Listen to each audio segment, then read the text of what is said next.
भगवान केवळ संकल्प मात्राने संकल्प केल्याबरोबर ही सृष्टी निर्माण होते, संकल्प केल्याबरोबर सृष्टी नष्ट होते. मग संकल्प केल्याबरोबर सृष्टी निर्माण होते, संकल्प केल्याबरोबर सृष्टीचा संहार होतो.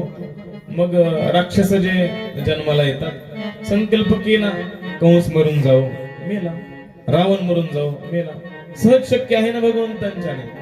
मग ते असं का करत नाहीत? सर्व समर्थ जगदीश असून सुद्धा अवतार का घेतात?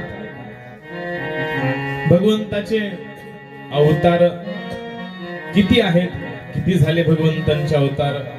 आणि 6वा प्रश्न, भगवान सृष्टीवर अवतरित होतात, त्यांची लीला संवर्ण करून लीला संपल्यानंतर कुठं जातात आणि धर्म कोणाला शरण जातो? हे 6 प्रश्न शौनकादी ऋषींनी सूतजी महाराजांना विचारले.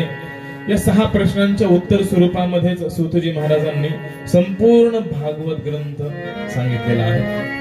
18,000 श्लोकांची परमपावन संहिता सांगितलेली आहे. सूतजी महाराज प्रमोदित झाले, प्रसन्न झाले आणि प्रसन्न होऊन म्हणाले, हे ऋषींनो, तुम्ही खूप सुंदर प्रश्न विचारलेला आहे. मी प्रथम माझ्या गुरुदेवांचं स्मरण करतो आणि तुमच्या प्रश्नांचे उत्तर देतो. सूतजी महाराज परमहंस शुकदेवांचं स्मरण करत आहेत.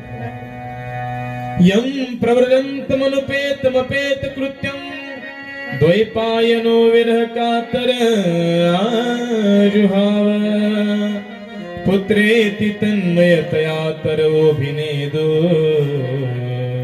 तं सर्वभूत हृदयं मुनिमानतोऽस्मि.